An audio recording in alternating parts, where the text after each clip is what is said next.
All right. And we're gonna be off to the gym today. I'm feeling a good pump coming this way. I just fucking fired 2 scoops of pre-workout. I had like, maybe like, I don't know, 3 ounces of water or something. My fucking veins are already popping out of my goddamn skin. Woo! I'm going to pump you up. I'm Hans. And I'm Franz. And we want to pump you up. Oh yeah. Oh my fuck, my hands are tingling and everything. My lips are actually numb right now. I that was, I think I might have overdid it on the old pre-workout. But today, oh yeah, we're gonna be doing some chest and arms, I'll tell you that. Let's go get the pump on. See you after this. And now I'm gonna go home and take a shit. You've heard of a stock market pump and dump? Well, that's what I call a pump and dump, is when you go to the gym, you pump some iron and then you go home and take a dump.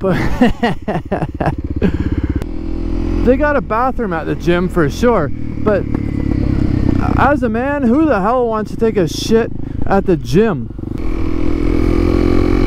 I really truly don't mind taking a shit in public if I've got to go, but the gym is the worst place that you could possibly shit. Not only is everybody there on weird fucking diets and this and that, and they're going through their bodies, they have the probability for an explosive, nasty, stanky shit is a lot higher at a gym than it is at, like, say, a mall.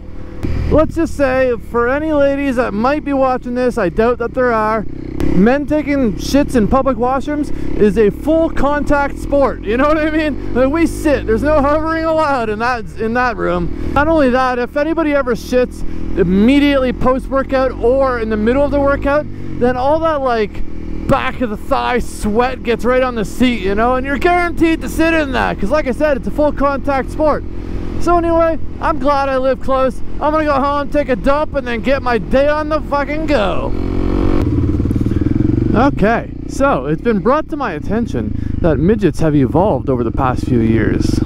And what I mean by that is they seem to have like a bit of a normal proportion, if that makes any sense.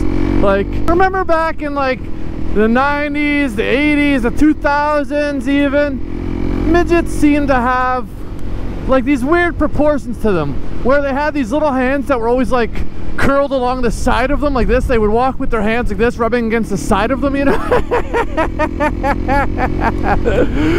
But then they would also have these tiny little hands that looked like fucking turkey legs, like turkey hands, like bird hands or something. Like, you know when you see like an infant or like a baby, how they have like a bunch of rolls, like they look like they're super fat, but they're not. They just haven't like grown into their skin yet or their meat yet, literally. Remember when midgets were like that? They had arms and legs like that were like super disproportioned. Like they didn't even have fucking knees that bent, you know? And they had these huge asses, like they've been doing some hurdles, like pre-Kardashian style asses, you know? It didn't make a whole lot of sense.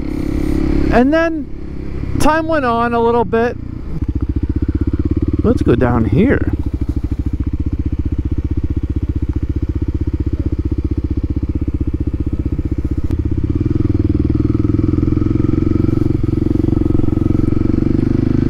Back at a school here.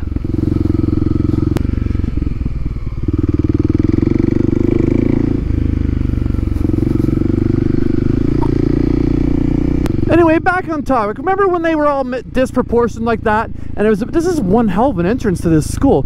Midgets were all disproportioned like that. Well, in the past handful of years, it seems like they've gotten more like normalized, like as far as the proportions. Like they're still very small, but their arms match their legs. You know what I mean? Their legs match their arms and match their bodies. You know what? Let's go up this.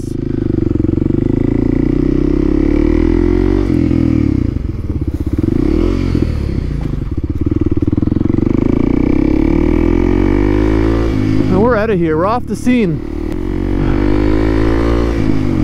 And anyway, the point of all this, I want to know how this happened. What caused that to be the case? Did it did they manage to break through to the normies and get to the point where they are actually like accepted? Because I'm pretty sure they were breeding with only each other for decades. They were probably only breeding with one another. And then I think some normies came along and decided, you know what? It's the personality that matters the most. It's not that you're fucking 3 feet of fury. So maybe normal people started throwing some of their DNA genes in the pool, and they started coming out still little, just, you know, more normal proportions. That's all. That's the only thing I can come up with, because I don't think they're drinking different water now. So I'm willing to bet they've got the same diets. It's just now they're normal. So that's cool. To be totally honest with you, I'm all here for it. What the hell's going on? Another dead end? Well, it did say no exit, so let's see about that.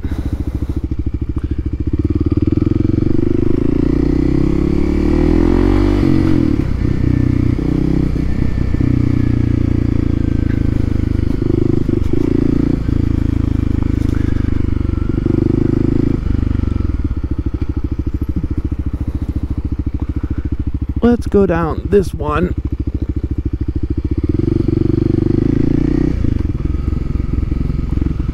There, nothing to see here, and I'm off the scene. It's also gotten really interesting that so many female midgets are able to make like wicked livings on OnlyFans. I think it's regular people being curious as to what the story is with midget porn, so they're the ones looking it up just out of curiosity. You know, I would pay $5.99 a month just for like curiosity. The thing is, well, let me rephrase that. I wouldn't pay $5.99 a month.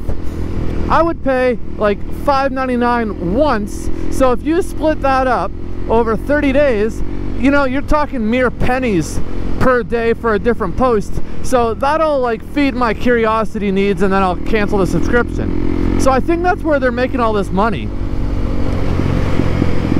And let's talk about another thing, midget porn. It doesn't seem like there really is any.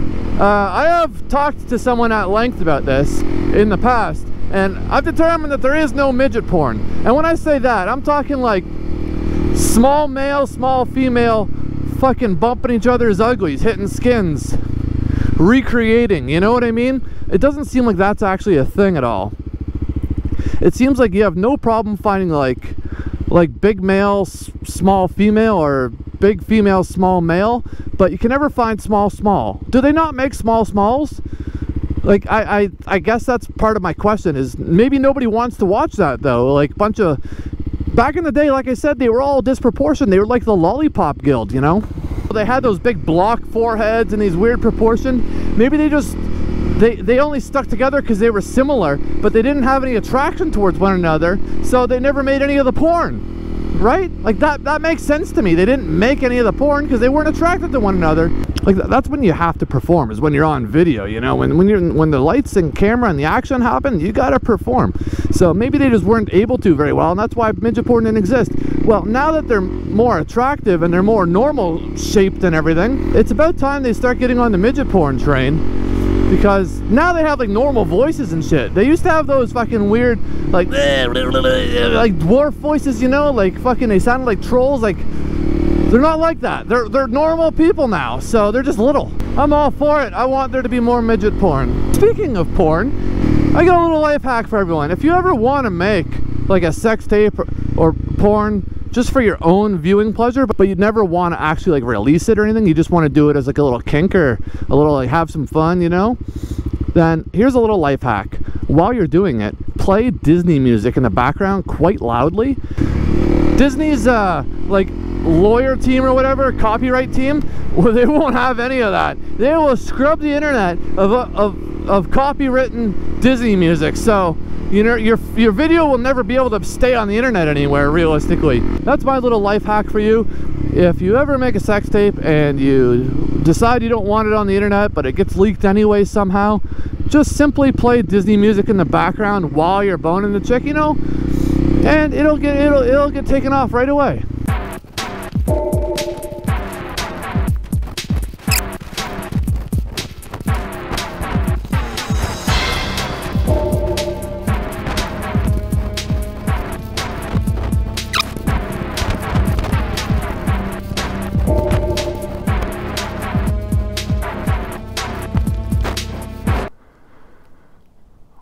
Whoa.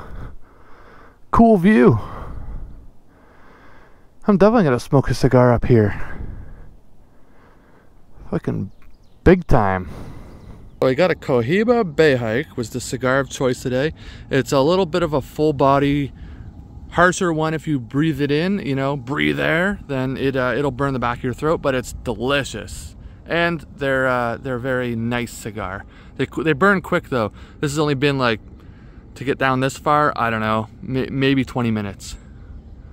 Anyway, if this tree right here and this tree weren't here, this would be an ultra view, but this is pretty cool. This is the Eagle's Nest in Bedford, Nova Scotia. Let's see if I can zoom in. So like, yeah, you got a pretty decent view across the way there. It's all good. It's all good.